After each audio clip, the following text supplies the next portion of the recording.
Diezmo, ofrendas. Venido Jesús, ya no estamos bajo ninguna ley, incluido el diezmo y las ofrendas. Propósito de la Biblia. Para entender el diezmo es necesario entender cuál es el propósito de la Biblia. Juan 5:39 nos dice que la Biblia enseña de Jesús. Ellas, las Escrituras, la Biblia, son las que dan testimonio de mí. La Biblia es utilizada por Dios el Espíritu Santo para dar vida a los muertos espirituales y para fortalecer la fe de los vivos espirituales.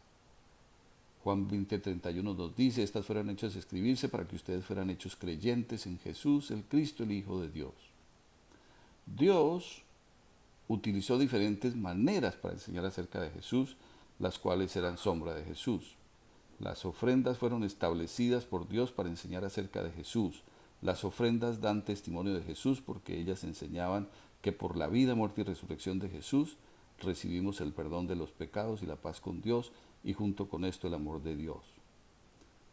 El diezmo de tu grano, de tu vino y de tu aceite y las primicias de tus manadas y de tus ganados, para que aprendas a temer a Jehová tu Dios todos los días.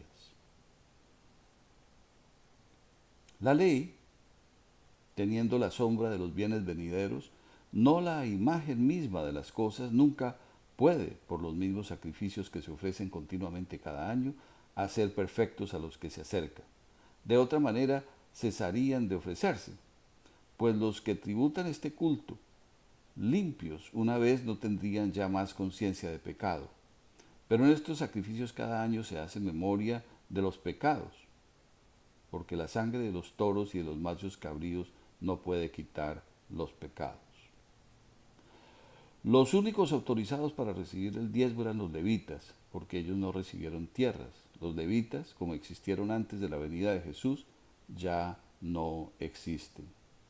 Ciertamente, los que de entre los hijos de Leví reciben el sacerdocio, tienen mandamiento de tomar del pueblo los diezmos según la ley, es decir, de sus hermanos, aunque estos también hayan salido de los lomos de Abraham.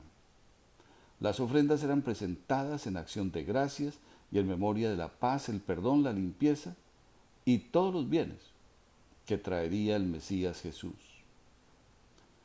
Ya vino Jesús. Ahora todo lo que necesitamos aprender de Él está en la Biblia. Ya no estamos bajo ninguna ley, todo es por gracia. Así dispuestas estas cosas, en la primera parte del tabernáculo entran los sacerdotes continuamente para cumplir los oficios del culto. Pero en la segunda parte solo entra el sumo sacerdote una vez al año, llevando la sangre que ofrece por él mismo y por los pecados de ignorancia del pueblo. El Espíritu Santo da a entender con esto que aún no se había abierto el camino al lugar santísimo, entre tanto que la primera parte del tabernáculo estuviera en pie, lo cual es símbolo para el tiempo presente, según el cual se presentan ofrendas y sacrificios que no pueden hacer perfecto en cuanto a la conciencia al que practica ese culto, ya que consiste solo de comidas y bebidas de diversas purificaciones y ordenanzas acerca de la carne impuestas hasta el tiempo de reformar las cosas.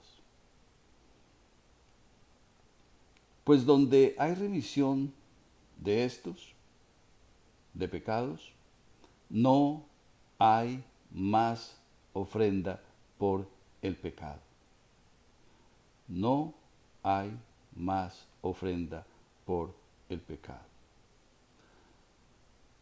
Gálatas 3, 23 a 25 nos dice, pero antes que llegara la fe estábamos confinados bajo la ley, encerrados para aquella fe que iba a ser revelada.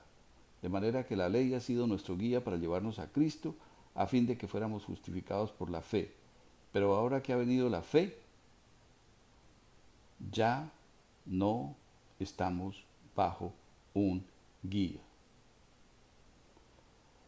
Entonces Jesús dijo a los judíos creyentes en él, ustedes permanecen en mi palabra porque verdaderamente son mis discípulos. Por esta razón serán guiados al conocimiento de la verdad, la cual los mantendrá en libertad.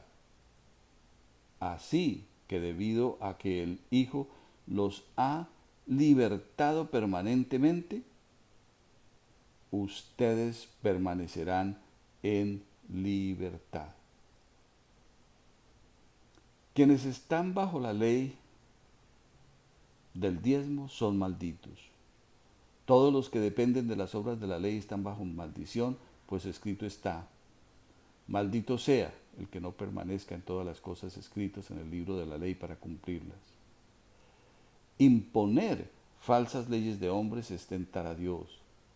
Ahora pues, ¿por qué tientan ustedes a Dios poniendo sobre la cerviz de los discípulos un yugo que ni nuestros padres ni nosotros hemos podido llevar?